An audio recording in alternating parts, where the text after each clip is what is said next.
ನಮಸ್ಕಾರ ವೀಕ್ಷಕರೇ, ಇದು one of the case study for why soil testing is important ಅಂತ.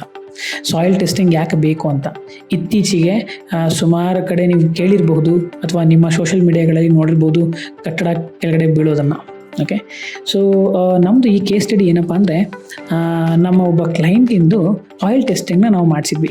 ಸಾಯಿಲ್ ಟೆಸ್ಟಿಂಗ್ ಅಂದರೆ ನಾವು ತುಂಬ ಸಾಯಿಲ್ ಸ್ಟ್ರೆಂತ್ ಯಾವ ರೀತಿ ಇದೆ, ಓಕೆ, ಸೊ ಕೆಳಗಡೆಗೆ ಲೆವೆಲಲ್ಲಿ ಎಷ್ಟು ನಾವು ಅಡಿ ಎಕ್ಸ್ಕವೇಟ್ ಮಾಡಬೇಕು ಫೌಂಡೇಶನ್ ಹಾಕೋದಕ್ಕೆ, ಅದಕ್ಕೆ soil testing very important.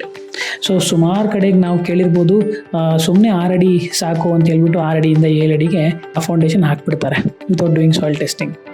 But ಈ ಕೇಸಲ್ಲಿ ನೋಡಿ, ಸಾಯಿಲ್ ಟೆಸ್ಟಿಂಗ್ ಮಾಡಿದ ಮೇಲೆ ಕ್ಲಿಯರಾಗಿ ಗೊತ್ತಾಗಿದ್ದೇನು ಅಂದರೆ, ಇದು ಮುಂಚೆ ಯಾವುದೋ ಒಂದು ಕಾಲದಲ್ಲಿ ಕೆರೆ ಜಾಗ ಆಗಿತ್ತು. ಹಾಗಾಗಿ ಇಲ್ಲಿ ಏನಾಯಿತು ಅಂದರೆ, ಸಾಯಿಲ್ ಟೆಸ್ಟಿಂಗ್ ಮಾಡಿಸಿದಾಗ 14 ಅಡಿಗೆ ಎಕ್ಸ್ಕವೇಟ್ ಮಾಡಬೇಕು ಅಂತ ರಿಪೋರ್ಟ್ ಬಂತು.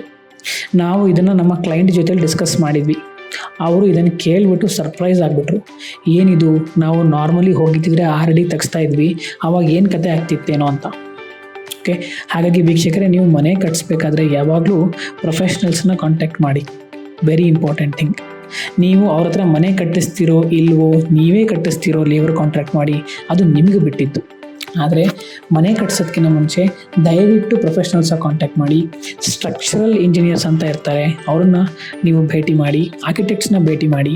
ಓಕೆ, ಸೊ ಅವರು ಈ ಸಜೆಷನ್ಸ್ಗಳನ್ನು ಕೊಡ್ತಾರೆ. ಸಾಯಿಲ್ ಟೆಸ್ಟಿಂಗ್ ಮಾಡಿಸೋದು, ಪ್ಲಿಂತ್ ಯಾಕೆ ಹಾಕಿಸ್ಬೇಕು, ಥ್ರೂ ಔಟ್ ಲಿಂಟಲ್ ಅಂದರೆ ಏನು, SSM ಅಂದರೆ ಏನು, ಎಷ್ಟು ಅಡಿ ನಾವು ಎಕ್ಸ್ಕವೇಟ್ ಮಾಡಬೇಕು, ಈ ರೀತಿ ಏನಂತ ಎಲ್ಲ ನಾಲೆಡ್ಜ್ನ ತೊಗೊಂಡ್ಬಿಟ್ಟು ನೀವು ಮನೆ ಕಟ್ಟಿಸಿದಾಗ ಯಾವುದೇ ರೀತಿಯಾದಂಥ ಎಡವಟ್ಟಾಗಲ್ಲ.